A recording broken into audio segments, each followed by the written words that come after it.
नमस्कार दोस्तों, स्वागत है एक बार फिर से सक्सेस क्लासेस में। चलो हम जो कि आपका अप्रैल मंथ का जो मैगजीन कवर कर रहे थे उसी में देखो साइंस एंड टेक का एक वीडियो अपलोड हो चुका है, तो उसी के आगे हम देखते हैं। इसमें देखो जो हमारा अगला टॉपिक क्या होगा वो मलेरिया से संबंधित। ये देखो काफ़ी इंपॉर्टेंट टॉपिक, क्योंकि भारत में देखोगे मलेरिया केसेस काफ़ी ज़्यादा देखे जाते हैं। अब भारत में जो कि इतनी बड़ी आबादी है और अभी तक जो कि हमने जो कि इतना डेवलप कर लिया, लेकिन मलेरिया को एलिमिनेट नहीं कर पाया है। तो इस वजह से ये टॉपिक आपका इंपॉर्टेंट हो जाता है। तो चलो देखते हैं क्यों न्यूज़ में था, क्योंकि WHO ने अभी 25 अप्रैल को विश्व मलेरिया दिवस जो कि मनाया जाता है तो सेलिब्रेट किया, और उस संबंध में उन्होंने जो कि मलेरिया पर रीचिंग जीरो फोरम का आयोजन किया। तो आपसे पूछा जा सकता है रीचिंग जीरो फोरम प्रीलिम्स वगैरह में कि किससे संबंधित है। ये इसका आंसर होगा आपका मलेरिया से ये संबंधित इनिशिएटिव है जो कि आपका WHO ने शुरू किया था। अब देखो इंडिया में कुछ बातें की जा रही है मलेरिया को लेकर, उसके कुछ डेटा वगैरह बातें की जा रही है कि भारत में मलेरिया की क्या स्थिति है। तो देखो बताया जा रहा है यहाँ पे 2019 में देखोगे लगभग 3.3 लाख कन्फर्म केसेस भारत में देखे गए मलेरिया के। देखो काफ़ी ज़्यादा है, जबकि बहुत से देशों में देखोगे मलेरिया है ही नहीं, वहाँ पे मलेरिया के एक भी केस नहीं दिखे। लेकिन भारत में देखो अभी भी 3.3 लाख एक साल में ऐसे केसेस कंफर्म देखे जा रहे हैं। फिर साथ ही बताया जा रहा है कि आपका जो WHO बताती है कि जो आपका साउथ ईस्ट एशिया का रीजन है ना, यहाँ पे देखो सबसे ज़्यादा मलेरिया केस देखे जाते हैं। लगभग पूरा जितना विश्व में है उसका 88% जो कि मलेरिया केसेस आपको यहीं पे देखने को मिले हैं, आपका जो कि साउथ ईस्ट एशिया के रीजन में, जिसमें भारत भी साउथ एशिया के रीजन में आता है। फिर देखो यहाँ पे बोला जाए कि भारत की स्थिति में देखोगे तो 2015 की तुलना में 2020 में हमने जो कि मलेरिया के केसेस को 84.5% तक कम किया है, और जो इससे डेथ वगैरह होती थी उसमें भी देखो 83.6% जो कि डेथ जो केसेस वगैरह होते थे उसको भी कम किया, जो कि काफ़ी अच्छा हम काम करें। इसका मतलब मलेरिया के क्षेत्र में मलेरिया के उन्मूलन में। फिर साथ ही देखो कहा जा रहा है कि जो भारत है, देखो इंपॉर्टेंट डेटा है, पूरे विश्व का लगभग 3% जो मलेरिया का बर्डन है वो वहन करता है। यानी कि जितने लोग मलेरिया से ग्रसित होते हैं उसमें से 3% लोग भारतीय हैं, यानी जो भारत में रहते हैं उनको मलेरिया होता है। इस तरह की बातें जो कि इस डेटा में बताया जा रहा है मलेरिया के संबंध में। ठीक है, अब देखो यहाँ पे कुछ अन्य तथ्य बताया जा रहा है इससे संबंध में, मलेरिया के संबंध में। तो बोला जा रहा है कि ये आपका जो इस वर्ष विश्व मलेरिया दिवस की जो थीम थी वो क्या था आपका, शून्य मलेरिया तक पहुंचना, यानी कि reaching the zero malaria target. अब देखो WHO ने इसके संबंध में एक आपका इनिशिएटिव शुरू किया है E2025। अब हो सकता है आपसे डायरेक्ट प्रीलिम्स आ जाए कि E2025 इनिशिएटिव WHO द्वारा शुरू किया गया, किससे संबंधित है। तो ये आपको पता होना चाहिए, आपको मलेरिया से संबंधित है। पीटी के लिए आपका टॉपिक इंपॉर्टेंट हो जाता है यहाँ पे। तो फिर देखो E2025 जो है, इसके तहत देखो 25 देशों के समूह की पहचान की गई है जहाँ पर मलेरिया के केसेस ज़्यादा देखने को मिलती है, जिनमें से जिनको जो कि 5 वर्ष की समय सीमा के अंतर्गत जो कि मलेरिया का उन्मूलन करना है, ऐसा इसका कुछ टारगेट वगैरह रखा गया है आपका E2025 का। अब देखो ऐसा नहीं कि ये E2025 टाइप का कुछ पहली बार चला है, नहीं। WHO ने इसके पहले देखो 2017 में E2020 पहल इसी तरह का चलाया था मलेरिया उन्मूलन के लिए। देखिए इसमें क्या था, 21 देश शामिल थे, और 2020 तक जो कि 2017 में चालू हुआ था, यानी 3 साल के टारगेट में इसको जो कि मलेरिया उन्मूलन करना था। तो इसी इनिशिएटिव को आगे अपडेट करते हुए इसका नाम E2025 रख दिया गया है। अब बोला गया कि अगले 5 वर्षों में जो कि हमको मलेरिया खत्म करना है। अब साथ ही देखो मलेरिया कैसे होता है ये बताया जा रहा है कि जो आपका मलेरिया है वह परजीवी एक होती है, आपका पैरासाइट है, मादा एनोफिलीज मच्छर। देखो मच्छर के काटने से मलेरिया होता है, वो भी जो फीमेल एनोफिलीज मॉस्किटो होती है उसके काटने से। तो यहाँ पे हमने ये कुछ बेसिक बातें समझी। फिर अब देखो कहा जा रहा है कि मलेरिया के लिए WHO की जो वैश्विक रणनीति है, टेक्निक रणनीति है, वो क्या है। जैसे देखो इन्होंने जो WHO है ना, उन्होंने देखो 2016 से 2030 के लिए एक प्लान बनाया है, अपना टारगेट रखा है। तो देखो ये अपने प्लान में क्या बताते हैं कि हमको 2030 तक, यानी 2016 से लेकर 2030 के बीच में जो मलेरिया के केसेस हैं, यानी कौन से ईयर का बेस हो यहाँ पर होगा, 2015 या 2012 का बेस होगा, उस आधार पर बोला जा रहा है कि हमको मलेरिया के जो केसेस है वो 90% तक 2030 तक कम करने हैं। फिर साथ ही बोला जा रहा है कि हमको जो मलेरिया से जो मोर्टेलिटी रेट यानी मृत्यु दर है उसको भी 90% तक 2030 तक कम करना है, यानी केस भी कम करना है, और जो मोर्टेलिटी रेट है उससे मृत्यु हो रही है जितने भी अगर केस आ गए तो उसमें भी 90% तक गिरावट करना है, यानी अधिक से अधिक लोगों को ठीक करना है। फिर साथ ही बोला जाए कि हमको कम से कम 2030 तक 35 ऐसे देश जहाँ पे मलेरिया केसेस दिखे जाते हैं, तो वहाँ से इस मलेरिया का उन्मूलन करना है जहाँ पे मलेरिया के केसेस ज़्यादा देखने को मिलते हैं। फिर साथ ही बोला जा रहा है कि हमको जो कि मलेरिया फ्री कंट्री जो विभिन्न देश है उनको मलेरिया फ्री बनाना है। कैसे, जो आपका प्रिवेंटिंग मेजर वगैरह है, यानी कि जो सुरक्षात्मक उपाय वगैरह है उसको अपनाते हुए। तो इस तरह से जो कि आपका क्या ये किसमें है, जो आपका ग्लोबल टेक्निकल स्ट्रेटेजी है WHO का 2016-2030 के लिए, उसमें ये सब बातें की गई वैश्विक स्तर पर कि कैसे हम जो कि मलेरिया को जो कि कम कम कर सकते हैं। अब देखो यहाँ पे एक नया वर्ड आता है high burden to high impact. हो सकता है ये सीधे आपसे प्रीलिम्स आ जाए, पूछ ले इसका क्या मतलब है। तो इसका मतलब ये बताया जाता है कि किसी भी व्यक्ति की मृत्यु ऐसे रोगों से नहीं होनी चाहिए जिसका निवारण और निदान किया जा सकता है, मतलब उसका उपचार उपलब्ध है लेकिन फिर भी अगर उससे उसकी मृत्यु हो रही है तो ये गलत बात है। तो इसी के लिए बोला जा रहा है कि high burden to high impact, यानी कि अगर उसका निदान या उपचार है तो ऐसे रोगों से किसी व्यक्ति की मृत्यु ना हो, इससे संबंध में आपका ये वर्ड निकला है high burden to high impact. तो ये ध्यान रखिएगा।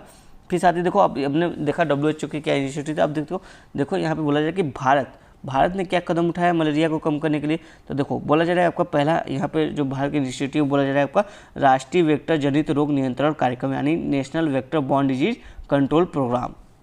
तो इसको देखो 2003 और 2004 में आरंभ किया गया था, जिसके अंतर्गत देखो 6 रोगों की बात की जा रही है आपका मलेरिया, डेंगू, चिकनगुनिया, जापानी इंसेफेलाइटिस, काला आजार तथा लिम्फेटिक फाइलोरियासिस। ठीक है, ये 6 वेक्टर जनित रोग कहने मतलब ये मॉस्किटो को या फिर कोई इंसेक्ट हो जाता है उनके थ्रू जो कि ह्यूमन में आते हैं। तो ये 6 वेक्टर जनित रोगों के लिए जो कि एक अम्ब्रेला कार्यक्रम आपका है, कौन सा, national vector borne disease control programme.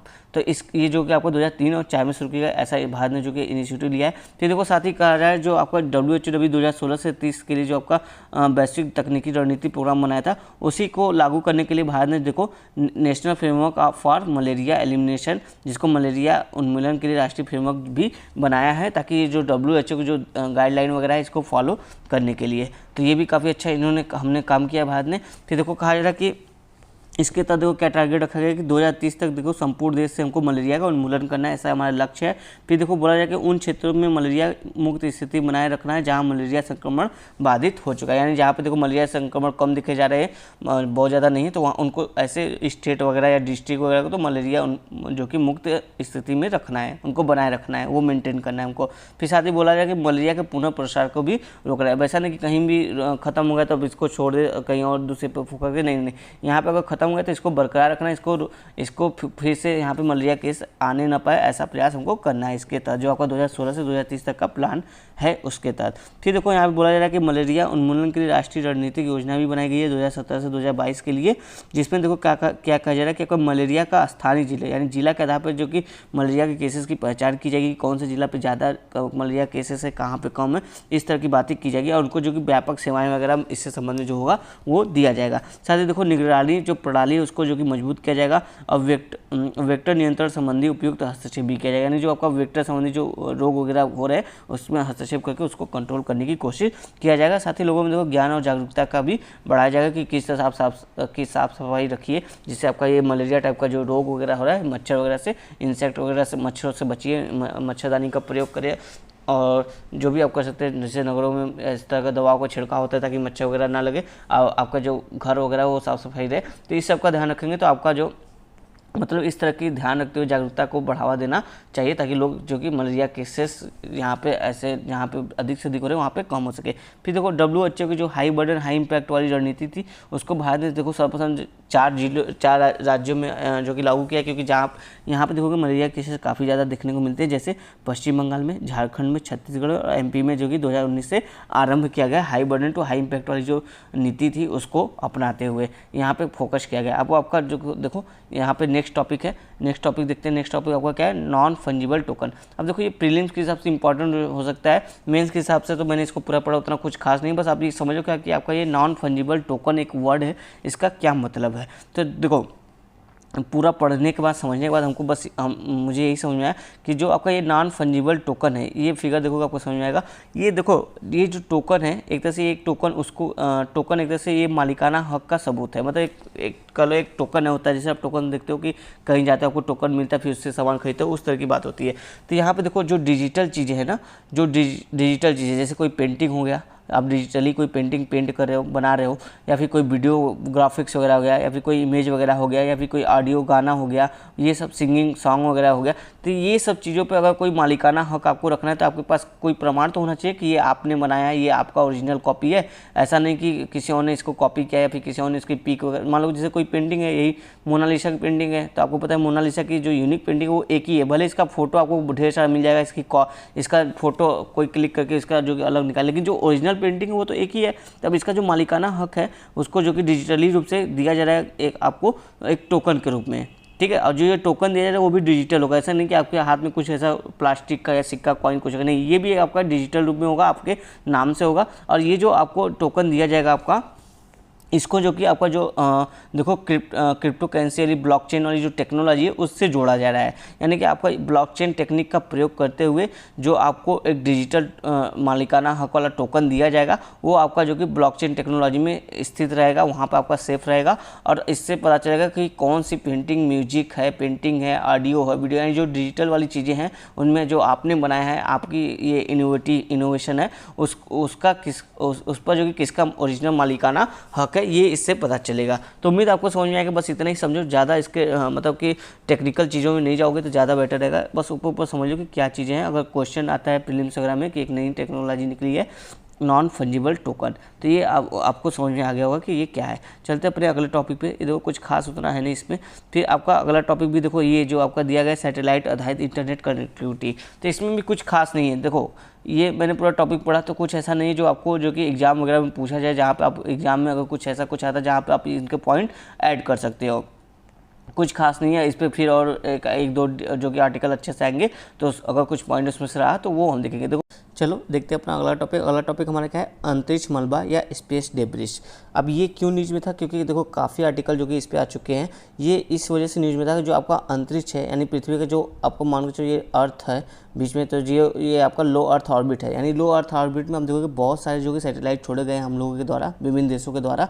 तो इससे क्या हुआ, देखो यहाँ पे बहुत सारे सैटेलाइट इकट्ठा हो गए हैं जो कि बहुत सारे डिसफंक्शन है, काम भी नहीं करते अभी, वो वहाँ पे ऐसे मलबे के रूप में पड़े हुए हैं। तो उसी के संबंध में ये आपका न्यूज़ में था। तो यहाँ पे देखो कहा जा रहा है आपका जो आपका अंतरिक्ष मलबा है उसके संबंध में क्या जोखिम है, इससे क्या जो कि खतरे समझ में आते हैं हमको, ये बताया जा रहा है। यहाँ पे अगर ढेर सारे इस तरह का सैटेलाइट का मलबा जमा हो गया तो इससे बोला जाए कि इसमें देखो इससे अंतरिक्ष यात्रियों के समक्ष खतरा उत्पन्न होता है, क्योंकि उनके सूट उन्हें अत्यधिक मलबे से बचाने में असमर्थ होते हैं। यानी जो अगर अंतरिक्ष यात्री अगर वो स्पेस में थोड़ा बार बार भी निकलते हैं तो उनके जो सूट वगैरह वो अगर अंतरिक्ष मलबे से टकरा रहे हैं तो वो खराब हो जाएंगे, तो उनके लिए जो कि खतरा उत्पन्न कर सकता है। फिर साथ ही देखो बोला जा रहा है इसमें पृथ्वी में पुनः प्रवेश करने वाले मलबे से भी नुकसान हो सकता है। जैसे हाल ही में देखो कहा गया कि चीनी रॉकेट के दुर्घटनाग्रस्त होने से उसका मलबा हिंद महासागर में गिर गया। यानी कि जो ऐसे अंतरिक्ष में मलबा अगर वो पृथ्वी में आ जाते हैं, पुनः प्रवेश कर जाते हैं, तो वो जो कि पृथ्वी जो हमारी धरती है उस पर उसके लिए जो कि खतरा हो जाएगा, एक बड़ा विस्फोट की तरह देखा जा सकता है। जैसे उल्का पिंड वगैरह गिरता है ना, वैसे वो भी गिरने की संभावना हो सकती है। फिर साथ ही देखो कहा जाए कि सुदूर संवेदन जैसी अंतरिक्ष आधारित प्रौद्योगिकियों के सतत उपयोग के समक्ष वैश्विक स्तर पर खतरा है। यानी देखो जो हमारे अंतरिक्ष में कुछ टेक्नोलॉजी वगैरह लगे हुए हैं जो सैटेलाइट के थ्रू, तो उनके जो कि उनका जो प्रबंधन है, मैनेजमेंट वगैरह या फिर उनका जो फंक्शन वगैरह है, उसके लिए भी खतरा उत्पन्न कर सकता है अगर उनसे वो टकरा गए तो, ठीक है, या फिर उनके रास्ते में आ गए तो फिर साथ ही देखो इसके संचालन लागत में वृद्धि। यानी कि जो आपका कार्य जो अंतरिक्ष में मलबा वगैरह है, अब उसको जो अगर आप इकट्ठा करोगे, एकत्रीकरण करोगे, फिर उसको वहाँ से हटाओगे, तो ये देखो लागत में काफ़ी वृद्धि करेगा। यानी इसका जो संचालन जो कि वो आसान नहीं है, इसे बहुत ही खर्चेलू है। तो इस वजह से देखो अंतरिक्ष में जो कि मलबे की जोखिम हमको देखने को मिलती है। बहुत सारी चीज़ें जो कि एक तरह से देखो हमारा जो कम्युनिकेशन वगैरह है, देखो जितने भी आपका कम्युनिकेशन यानी संचार सैटेलाइट है वो आपका लो अर्थ ऑर्बिट में है। और अगर लो अर्थ ऑर्बिट में ढेर सारा कचरा हो गया तो जो संचार सैटेलाइट है, यानी जिससे आपको इंटरनेट वगैरह, कॉलिंग वगैरह, टीवी वगैरह, डीटीएच वगैरह देखते रहते हो, इंटरनेट चलाते हो, तो ये चीज़ें जो कि बाधित होंगी। तो इस वजह से जो कि ये न्यूज़ में है। अब यहाँ पे हमने समझ लिया कि आपका अंतरिक्ष कचरा क्या है और कैसे ये जो कि न्यूज़ में था। अब देखो यहाँ पे एक नया टर्म आपको नज़र आएगा, नियो 01। ये हो सकता है पीटी में आपसे पूछ रही ये क्या है, sometimes in news what is this, neo 01। तो ये देखो एक नियो 01 नाम का एक रोबोट जाल है जिसका उपयोग करके जो अंतरिक्ष में जो मलबा है उसको एकत्रित किया जाएगा तथा विद्युत प्ररोधक प्रणाली की सहायता से उनका दहन किया जाएगा, यानी इलेक्ट्रिसिटी हाई वोल्टेज के थ्रू जो कि उनको नष्ट किया जाएगा। तो ये एक तरह से रोबोट जाल है जो कि आपका अंतरिक्ष में जो कचरा है उसको इकट्ठा करने का काम करेगा पर नियो 01। ये ध्यान रखना कि देखो एक केसलर सिंड्रोम काफ़ी इंपॉर्टेंट टर्म आता है, ये काफ़ी फेमस टर्म है, हमेशा न्यूज़पेपर में आपको देखने को मिलेगा। ये देखो जो आपका केसलर सिंड्रोम में दरअसल जो आपका स्पेस में जो लो अर्थ ऑर्बिट है पृथ्वी की जो निचली कक्षा है लो अर्थ ऑर्बिट में, इसमें जितने भी जो सैटेलाइट वगैरह जो कचरे के रूप में पड़े हैं उसको क्या बोलते हैं हम लोग, केसलर सिंड्रोम उसको नाम दिया गया है। तो ये ध्यान रखना केसलर सिंड्रोम किससे संबंधित है। फिर देखो अंतरिक्ष के मलबे के बारे में थोड़ी सी बात यहाँ पर की जा रही है कि अंतरिक्ष में देखोगे तो मलबे में प्राकृतिक यानी जो उल्का पिंड वगैरह वो, और जो कृत्रिम यानी जो हमने सैटेलाइट वगैरह छोड़े वो दोनों कण इस मलबे में सम्मिलित होते हैं। ऐसा नहीं कि जो केवल जो हमने सैटेलाइट वगैरह छोड़ा बस उसको मलबा बोला जा रहा है, अंतरिक्ष मलबा, जी नहीं, बल्कि जो आपका प्राकृतिक उल्कापिंड है उसको भी अंतरिक्ष मलबा बोलेंगे, और जो हमने सैटेलाइट छोड़े उसको भी जो कि अंतरिक्ष मलबा बोलेंगे। फिर देखो यहाँ पे बताया जा रहा है कि अभी तक आप अगर काउंटिंग किया जाए तो बताया जाए कि लगभग 5 लाख से अधिक जो कि मलबे के टुकड़े जो कि हमारे लो अर्थ ऑर्बिट में पड़े हुए हैं, जो कि 17,500 मील प्रति घंटा की गति से पृथ्वी की परिक्रमा कर रहे हैं। तो देखो इतने ज़्यादा जो कि अंतरिक्ष में कचरा हो चुका है, इस वजह से जो कि आपका इसका ये जो कि न्यूज़ में बना हुआ है। फिर साथ ही देखो कार्य की जो अंतर्राष्ट्रीय गाइडलाइन वगैरह है वो सुझाव देते हैं कि अगर कोई मिशन जो हमारे सैटेलाइट से संबंधित कोई मिशन है अगर वो समाप्त हो गया तो उसके समाप्त होने के 25 वर्षों के भीतर उसको वहाँ से हटा लेना चाहिए। तो लेकिन अभी देखोगे क्या होता है, केवल 60% मिशन ही जो कि इस गाइडलाइन को फॉलो करते हैं, 40% जो कि फॉलो नहीं करते। तो ये भी एक समस्या यहाँ पे बना हुआ है। फिर देखो यहाँ पे बोला जाए कि अंतरिक्ष के मलबे से निपटने की कुछ रणनीतियाँ हैं, कुछ मतलब विभिन्न देश अपने स्तर पर काम कर रहे हैं। तो देखो क्या क्या रणनीति है, इन खतरे से कैसे हम लोग निपट सकते हैं। तो जैसे बोला जाए कि देखो जो जर्मनी, फ्रांस, यूके हैं और अमेरिका है, ये ऐसे देश जो कि क्या करें अंतरिक्ष के मलबे पर निगरानी रख रहे हैं ताकि ये जो कि कोई बड़ा हादसा वगैरह ना कर दे, इन पर हमेशा निगरानी रखा जा रहा है। इसी तरह देखो जो इसरो है उसने देखो अपना एक नेत्रा परियोजना जो कि आरंभ किया है। देखो ये एक अग्रिम चेतावनी प्रणाली है कि जो भारतीय उपग्रह के प्रति अंतरिक्ष में विद्यमान मलबे और अन्य खतरों का पता लगाएगी। यानी ये सिर्फ ट्रैक करेगी, एनालिसिस करेगी कि जो भारतीय सैटेलाइट है कहीं उनको जो कि जो अंतरिक्ष में मलबा उससे कोई खतरा वगैरह तो नहीं है, बस ये निगरानी रखेगी। तो इस तरह का जो कि इनिशिएटिव शुरू किया गया आपका नेत्रा परियोजना के तहत इसरो के। तो आप नेत्रा परियोजना भी ध्यान रखना किससे संबंधित है। फिर साथ ही देखो जो आपके IIT दिल्ली है उसने जो कि अंतरिक्ष के मलबे से होने वाले टकराव का पूर्वानुमान लगाने के लिए orbit computation of resident space objects for space situational awareness नामक परियोजना कार्यरत किया है। यानी कि यहाँ पे कहा जा रहा है कि कोई भी अगर मान लो जो आपका जैसे सैटेलाइट है जो डिसफंक्शन है, अगर उससे कोई दुर्घटना होने की संभावना है तो उसका पूर्वानुमान यानी पहले से मतलब अनुमान लगा लिया जाए कि हाँ ये जो कि जो मलबा है वो जो कि इस सैटेलाइट से टकराने वाला है, ऐसा कुछ होने वाला है, तो उसका पूर्वानुमान लगाकर इस होने वाली घटना को रोका जा सके। तो इस संबंध में जो कि आपका IIT दिल्ली भी काम कर रहा है। फिर देखो अगला पॉइंट देखो आपसे क्या कह रहे हैं यहाँ पे कि जो भविष्य में मलबे में योगदान देने से बचना चाहिए। हमको जो कि ऐसे रॉकेट बनाना चाहिए जिसका हम जो कि दोबारा उपयोग कर सके, वो जाए अंतरिक्ष में, सैटेलाइट छोड़े फिर वापस जो कि पृथ्वी पर आए, जिसका उपयोग हम फिर से लॉन्चिंग में कर सके। तो इस तरह का भी जो कि इनिशिएटिव करना चाहिए। जैसे देखो इसके संबंध में जो आपका यूके है उसने टेक डेमोसैट 1 ऐसा कुछ जो कि आपका सैटेलाइट जो कि लॉन्च किया है, जिसको आप पुनः उपयोग रॉकेट लॉन्च किया है जिसके द्वारा जो कि जिस रॉकेट को आप पुनः प्रयोग भी कर सकते हो। तो ये अच्छा एग्जांपल आप इसको जरूर नोट डाउन करिए कि यूके का टेक डेमोसैट 1। फिर देखो यहाँ बोला जाए कि जो मलबा है अंतरिक्ष में जो मलबा उसके उपाय में देखो बताया जाए कि मलबे को हटाना।